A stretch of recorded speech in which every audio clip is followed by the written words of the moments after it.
Okja is a Netflix exclusive movie that was booed at Cannes, and so far everyone who has mentioned this has decided that the people at Cannes are too pretentious and they don't represent real people.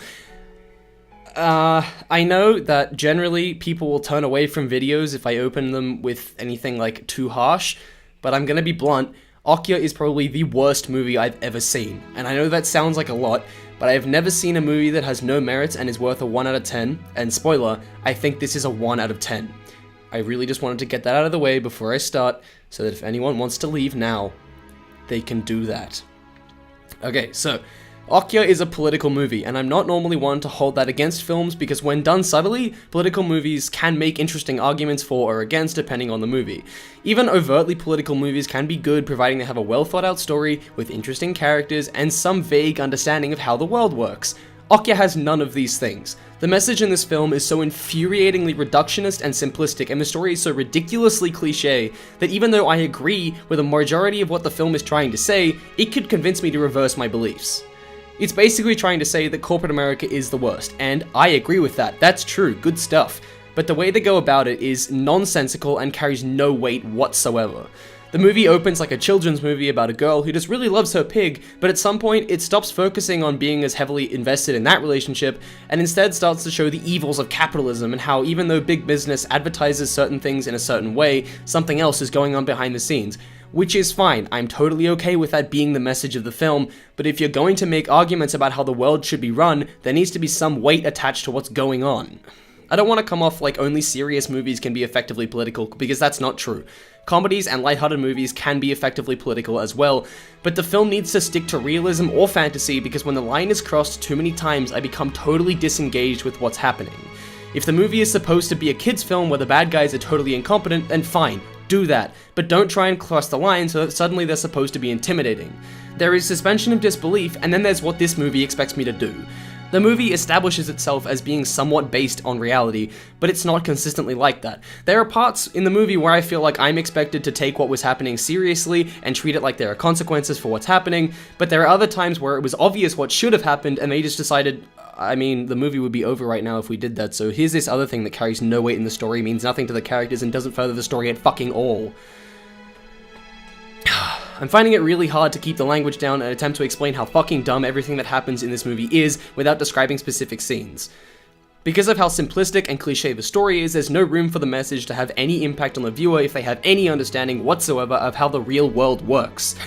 That's the other thing about political movies, the arguments they're making need to make sense. Because of how reductionist the movie is with its characters and which of them represent what aspect of the movie's argument, all legitimacy that the film's argument may have had is lost. The details of the plot are bad enough on their own, but strong characters can save a movie. There are none here. There was nothing. The film depicts corporate America through a company called the Miranda Corporation. They are all bumbling fucking fools through the whole film. And it's okay, because if that was only the ground level people who just like drive the trucks and stuff, that would be fine. If the people that run the corporation were depicted with any sense of realism, or if they were at all malicious or intimidating, then the contrast between them and the kind-hearted, loving relationship of Mija and Okja might have made the argument. Instead, everyone who runs the corporation is just as much of a bumbling, inconsistent fool as the people who do ground operations.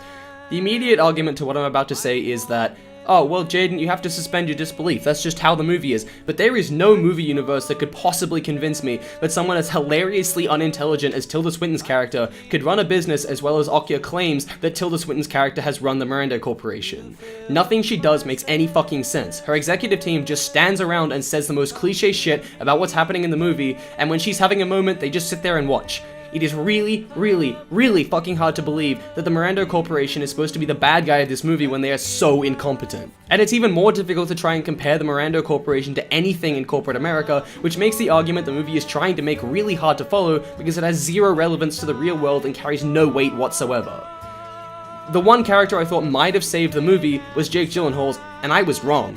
He was giving a great performance for the first 2 minutes that he was in the movie, and at every point after that I was waiting to see his character again, but the second time I did see his character, I really wanted the movie to be over.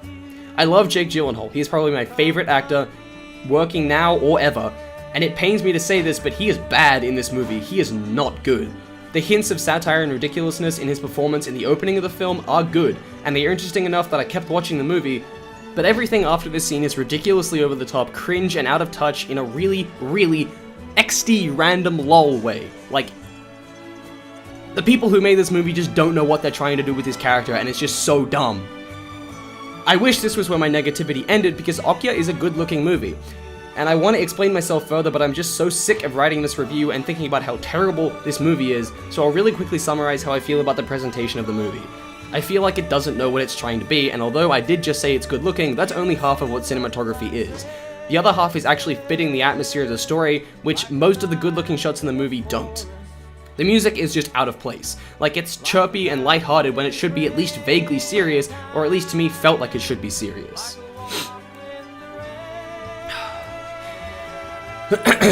And yeah, Okja is the worst movie I've ever seen in my entire life, and it annoys me to no end that this counts as cutting-edge social commentary when everything it's trying to say is reduced to the most basic level, so inconsistent with real life, and carries no weight at all. Okja is the only movie I've ever heard my mom be vocally negative about while watching, and gets a fat fucking 1 out of 10.